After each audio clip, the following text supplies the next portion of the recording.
Iran যুক্তরাষ্ট্র উত্তেজনা নিয়ে নতুন মোড়। ইরানি গণমাধ্যম তাসনিম নিউজ জানিয়েছে, যুদ্ধ স্থায়ীভাবে বন্ধে তেহরানকে নতুন প্রস্তাব দিয়েছে ওয়াশিংটন।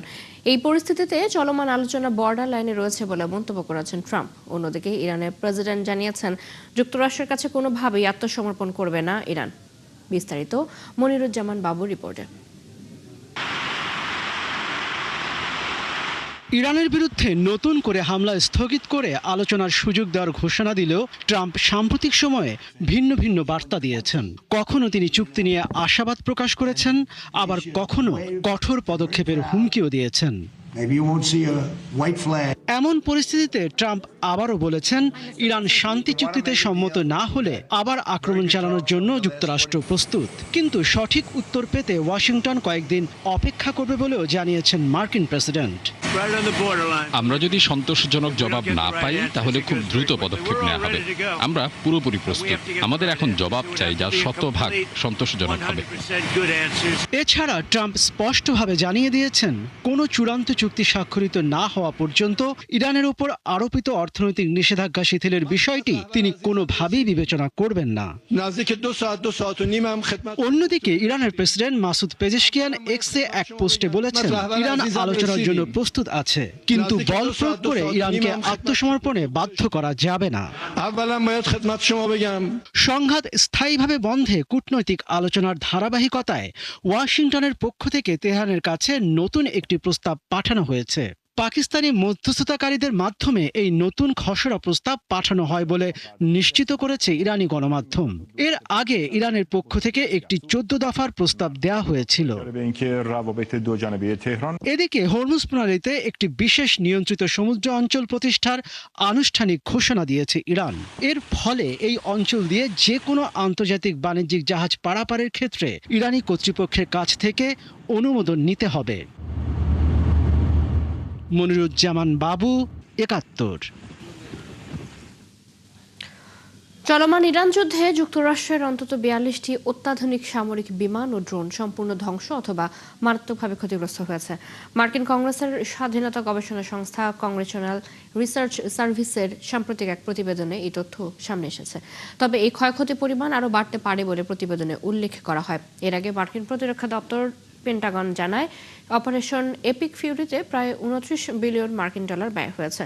পেন্টাগন জানায়, যুদ্ধক্ষেত্রে ক্ষতিগ্রস্ত সামরিক সরঞ্জাম মেরামত এবং ধ্বংস হওয়া যুদ্ধ বিমানের পরিবর্তে নতুন বিমান প্রতিস্থাপন করতেই সামরিক ব্যয় এতটা বেড়েছে।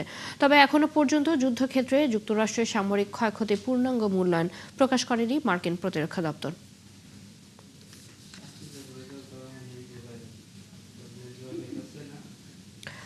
রাজনৈতিক সংকটে পড়েছেন ইসরায়েলি প্রধানমন্ত্রী বেনিয়ামিন নেতানিয়াহু। স্থানীয় সময় বুধবার ইসরায়েলি পার্লামেন্ট বিলুপ্তির প্রাথমিক একটি বিল পাশ হয়েছে। এর মধ্য দিয়ে ইসরায়েলে আগাম নির্বাচনের পথ প্রশস্ত হয়েছে। কোনো বিরোধিতা ছাড়াই ১১০ জন আইন প্রণেতার বিপুল সমর্থনে ইসরায়েলি পার্লামেন্ট ভেঙে দেওয়ার প্রাথমিক বিল পাশ হয়েছে। ইহুদি দলগুলো জোট সরকার থেকে সমর্থন প্রত্যাহারের ঘোষণা দেওয়ার পর রাজনৈতিক পরিস্থিতি নিয়ন্ত্রণে নিতে ক্ষমতাসীন জোট নিজেই এই বিলটি উত্থাপন করে। তবে প্রাথমিক অনুমোদনের মাধ্যমে ইসরায়েলে আগাম নির্বাচনের পথ প্রশস্ত হলেও এটি চূড়ান্ত আইনে পরিণত হওয়ার আগে সংসদীয় কমিটিতে পর্যালোচনা এবং নেসেটে আরও ৩ দফা ভোটাভুটি প্রয়োজন হবে। আগামী অক্টোবরে নির্ধারিত নির্বাচনের আগে সেপ্টেম্বরে এই আগাম নির্বাচন অনুষ্ঠিত হতে পারে।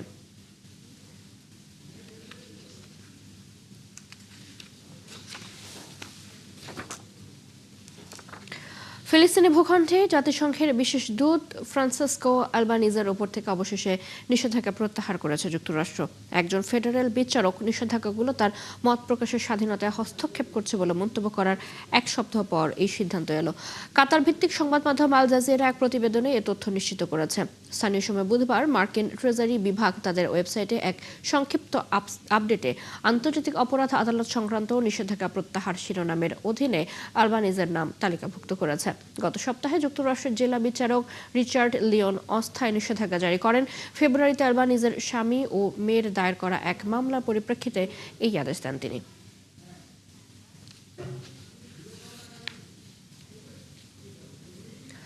রাশিয়ার প্রেসিডেন্ট ভ্লাদিমির পুতিনের বেইজিং সফরে বহুল আলোচিত ও কাঙ্ক্ষিত power of Siberia 2 gas pipeline চুক্তিটি অধরাই রয়ে গেছে।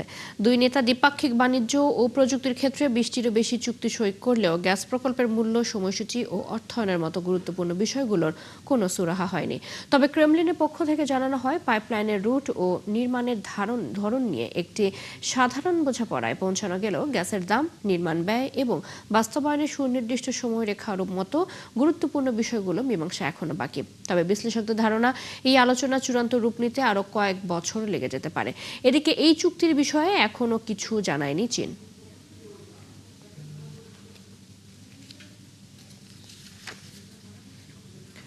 মার্কিন বিমান নির্মাতা প্রতিষ্ঠান বোয়িং থেকে 200 বিমান কেনার বিষয়টি আনুষ্ঠানিকভাবে নিশ্চিত করেছে চীন। গত সপ্তাহে বেইজিংয়ে মার্কিন প্রেসিডেন্ট ডোনাল্ড ট্রাম্প এবং চীনের প্রেসিডেন্ট শি জিনপিং এর বৈঠকের পর এই ঘোষণা আসে। স্থানীয় সময় বুধবার চীনের বাণিজ্য মন্ত্রণালয় জানিয়েছে, চুক্তির আওতায় বিমানের ইঞ্জিন, যন্ত্রাংশ ও বিভিন্ন উপাদান সরবরাহে নিশ্চয়তা দেবে যুক্তরাষ্ট্র। পাশাপাশি দুই দেশ গত অক্টোবরে হওয়া শুল্ক বিরতি আরও বাড়ানোর দিকেও কাজ করবে। এছাড়া অন্তত $30 বিলিয়ন পণ্যে পারস্পরিক শুল্ক কমানোর উদ্যোগও নেওয়া হবে। এদিকে চীন সফর শেষে এয়ারফোর্স ওয়ানে সাংবাদিকদের ট্রাম্প বলেন, বোয়িং এর জন্য 200টির বেশি বিমানের চুক্তি হয়েছে। ভবিষ্যতে 750টি বিমানের প্রতিশ্রুতিও রয়েছে, যা এ যাবৎকালে সর্ববৃহৎ অর্ডার হতে যাচ্ছে।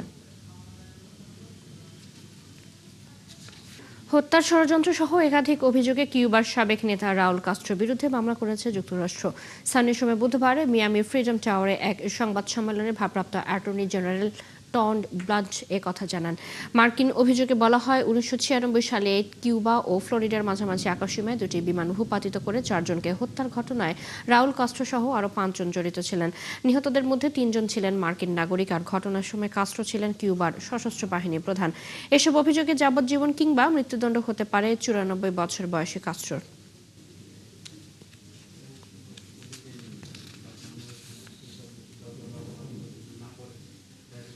ইবোলার নতুন ভ্যাকসিন পেতে আরও 9 মাস সময় লাগতে পারে বলে জানিয়েছে বিশ্ব স্বাস্থ্য সংস্থা WHO। স্থানীয় সময় বুধবার জেনেভায় বিশ্ব স্বাস্থ্য সংস্থার উপদেষ্টা ডক্টর ভাসি মূর্তি এ তথ্য জানান।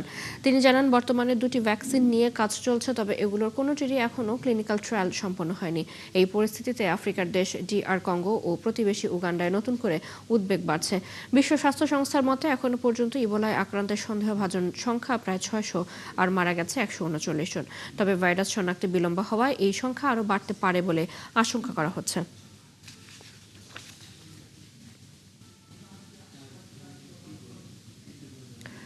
জ্বালানির উচ্চ মূল্য মার্কিনীদের দৈনন্দিন জীবনযাত্রায় বড় ধরনের প্রভাব ফেলেছে। সাম্প্রতিক প্রতিবেদন অনুযায়ী গ্যাসোলিনের লাগামহীন দামের কারণে প্রায় 80% মার্কিনী তাদের কেনাকাটা ও যাতায়াতের অভ্যাসে বড় পরিবর্তন এনেছে।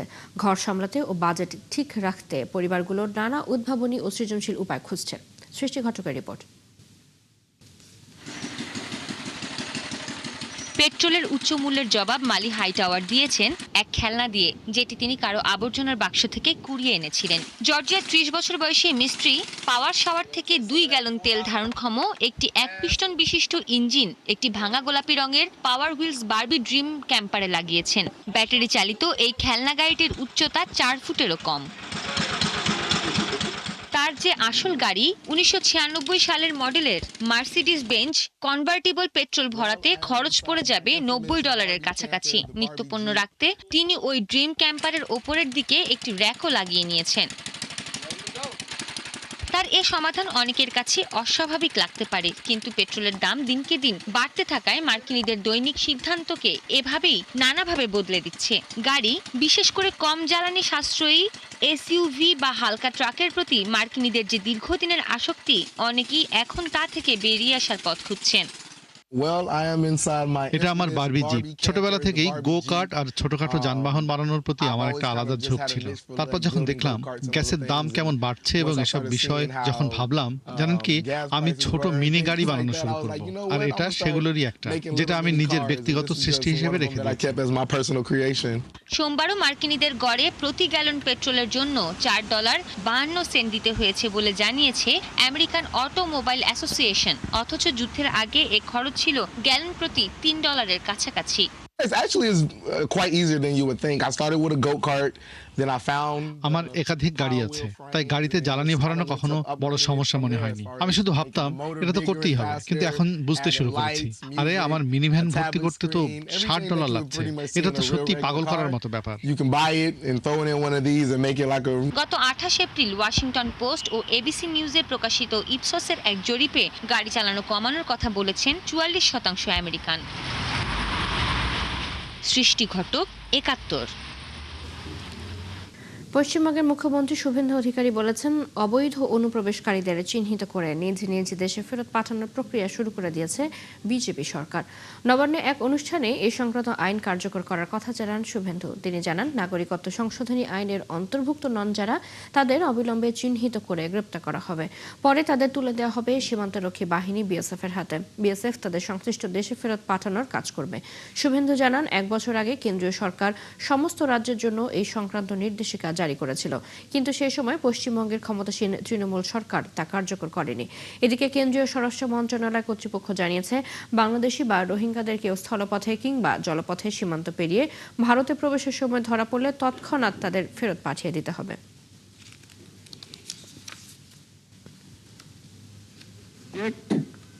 ডিলিট, এবারে ডিপোর্ট। এই আইন আজ থেকে কার্যকর হলো।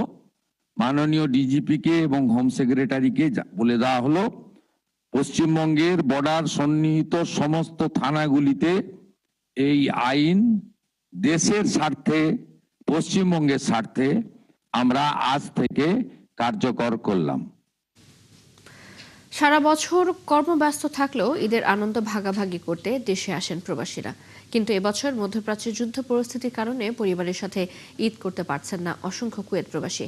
তাদের অভিযোগ, ফ্লাইট বন্ধ ও টিকিটের চড়া দামের ফলে দেশে আসতে পারছেন না তারা। কুয়েত থেকে সহকর্মী সাদেক রিপনে পাঠানো তথ্য ছবিতে প্রতিবেদন। মধ্যপ্রাচ্য সংকটে 28 ফেব্রুয়ারি হতে কুয়েত থেকে বন্ধ হয় বাংলাদেশে আসা কুয়েত এয়ারলাইন্স ও জাজিরা এয়ারলাইন্স সহ অন্যান্য এয়ারলাইন্সের ফ্লাইট।